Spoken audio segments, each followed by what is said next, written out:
Peut-être qu'un jour, vous avez été manipulé par quelqu'un lors d'un achat en ligne ou tout simplement quand quelqu'un voulait vous demander un service. Ne vous inquiétez pas, car dans ces vidéos, nous allons voir 5 techniques de manipulation qui sont extrêmement fortes. Mais attention, vous devez utiliser ces techniques pour vous en protéger, mais pas pour les mal. Salut, moi c'est Duncan et sur cette chaîne YouTube, nous parlons de développement personnel. Si vous n'êtes pas encore abonné à la chaîne, n'hésitez pas de le faire, activer la cloche et aimer la vidéo pour ne rien rater. Alors, sans plus tarder, commençons.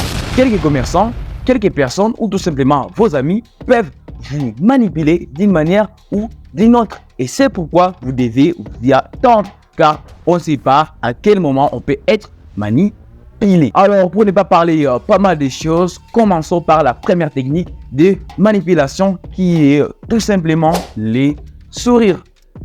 Et oui, les sourires. Vous savez, il y a pas mal de commerçants qui sourient à chaque fois. Ils sourient quand ils voient un client approcher. Pensez que c'est en vain?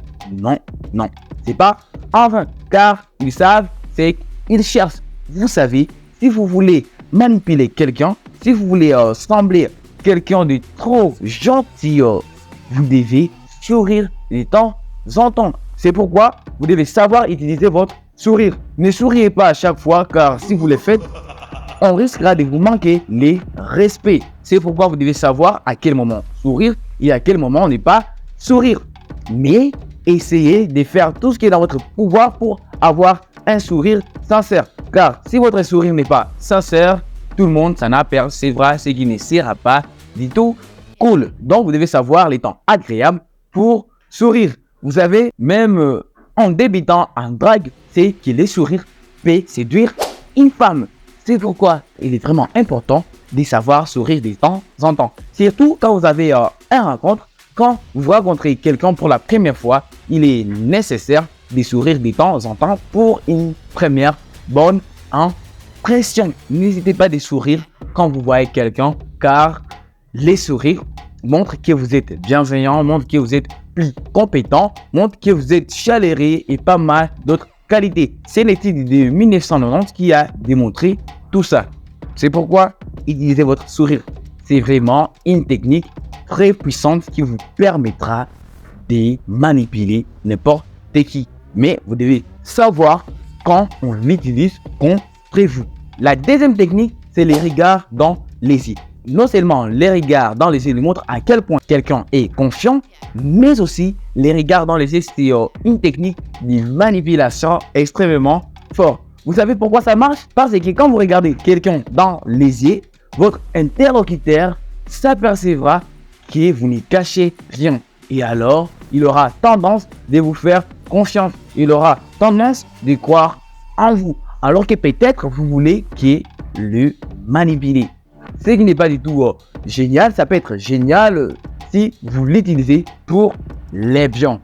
C'est pourquoi n'hésitez pas à regarder vos interlocuteurs dans les yeux pour les manipuler. Que ce soit pour tirer leur attention, que ce soit pour paraître une personne très charismatique, n'hésitez pas de le faire. Mais n'oubliez pas que quand vous parlez en public, donc lors d'une prise de parole en public, vous devez regarder tout le monde dans la salle. Parce que la personne qui vous regardez, elle croira que vous parlez pour lui, alors que ce n'est pas ça. Et quand vous regardez d'autres personnes, elle croira que vous parlez pour l'intérêt de tout le monde.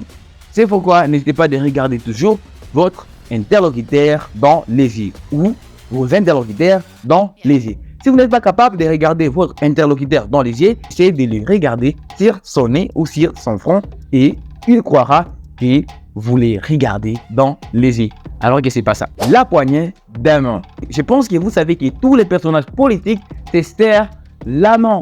Vous savez pourquoi?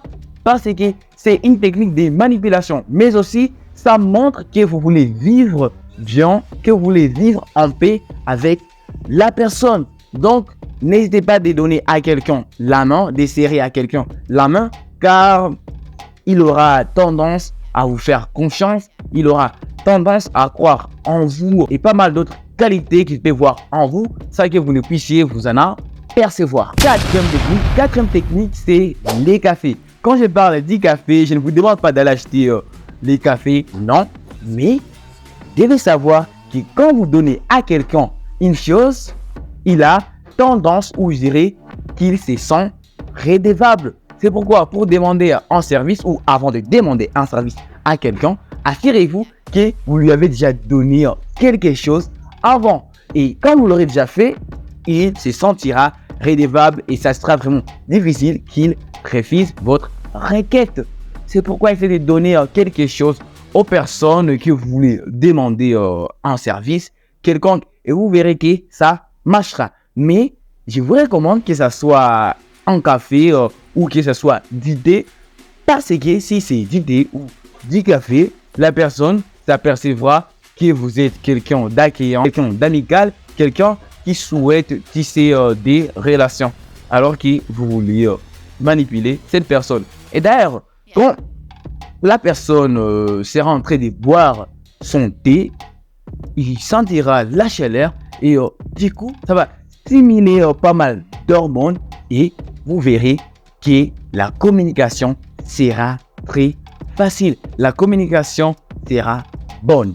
N'hésitez pas à donner quelqu'un quelque chose avant que vous lui demandiez aussi quelque chose. La cinquième technique est très simple. Ça s'appelle la synchronisation. Vous n'avez qu'à copier les mouvements de votre interlocuteur. Donc, vous devez copier son langage verbal et vous verrez que vous manipulerez cette personne. Je pense que cette vidéo vous aurait aidé. N'hésitez pas à regarder la vidéo pour la deuxième fois pour maîtriser ces techniques. Mais aussi, n'hésitez pas à combiner toutes ces techniques pour avoir des bons résultats.